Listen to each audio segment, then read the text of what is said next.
عسلامة ومرحبا بكم في الدرس الثالث اللي باش نحكيو فيه على التحليل الرباعي. باهي يا سيدي، حددنا المشكل وحددنا أهدافنا وتعلمنا برشا كلام جديد، هاو مايند مابينج، هاو برين ستورمينج، هاو هدف ذكي. ومن بعد زعما تحلت المشكل.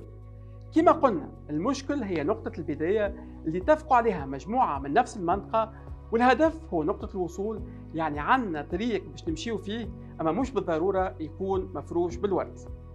بلغة أخرى الطريق يتكون من عدة محطات وخطوات يهزونا لنقطة الوصول، وفيه زادة صعوبات اللي تنجم تعرق لنا. قبل ما نبداو عملية التخطيط وباش نحدوا من الصعوبات لازمنا نقوموا بالتحليل يعطينا صورة عامة على وضعيتنا الحالية ويسهل عملية التحليل. باش نتعرفوا على طريق تحليل اسمها تحليل الرباعي، وتعرف بالإنجليزية اسم SWOT. يتكون التحليل الرباعي من 4 أجزاء مهمة.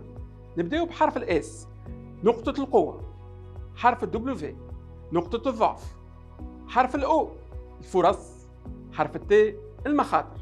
باش نفسر التحليل الرباعي باش ناخذ مثال اللي خدمنا عليه في الدروس الماضية اللي هو البنية التحتية في المدارس ونحلوه بالجانب. خلونا نبداو بنقاط القوة واللي تمثل الحاجات الموجودة والمربوطة بيك بالفريق المعني بالوصول للهدف اللي يتيسر الطريق نحو الهدف. في المثال البنية التحتية نقاط القوة هما: عندنا ميزانية مرصودة من وزارة التربية للبنية التحتية كل عام. الإدارة منفتحة على شراكات مع المنظمات المجتمع المدني، الناس اللي من الجهة اللي مستعدة تتبرع وعددهم كبير. نمشيو توا نقاط الضعف، يعني شنو الحاجات الموجودة والمربوطة بيك أو بالفريق المعني بالوصول للهدف تقلق في الطريق نحو الهدف. في المثال متاعنا عدد المؤسسات التربوية اللي تعاني من البنية التحتية هشة كبيرة، عدد المتطوعين في الجهة ضعيف، عدد الجمعيات اللي تخدم على الموضوع ضعيف. توا باش نتطرقوا للمرحلة الثالثة، الفرصة أو شنو الحاجات اللي تنجم تتوجه وخارج على نطاقك وتنجم تعاونك باش توصل. في المثال متاعنا عدد الممولين المهتمين بتحسين البنية التحتية زاد، فما عدد كبير من الشركات في الدومين البناء اللي تنجم تتبرع لتحسين البنية التحتية.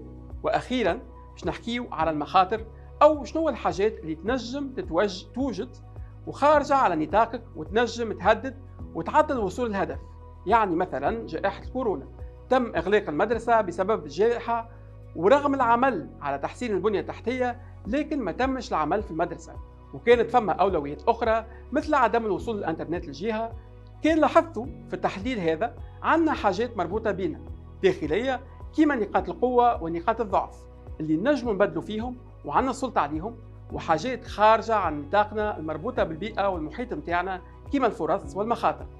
نعرف اللي حكيت برشا كلام ينجم يظهر عند بعض منكم جديد وصعيب شوية، ولكن الموضوع سهل وعملي، على خاطر كان قبل كل مشروع نخدموا تحليل رباعي باش نسهلوا على رواحنا تخطيط البرنامج وزيد نوسعوا تفكيرنا كفريق باش مشروعنا يكون ناجح. وبهذا نكونوا بدينا نخطوا في برنامجنا. في الدرس الجاي باش نتطرقوا أكثر في رسم تخطيط فعال عبر استراتيجية واضحة وفيها تقسيم العمل بين كل المتطوعين.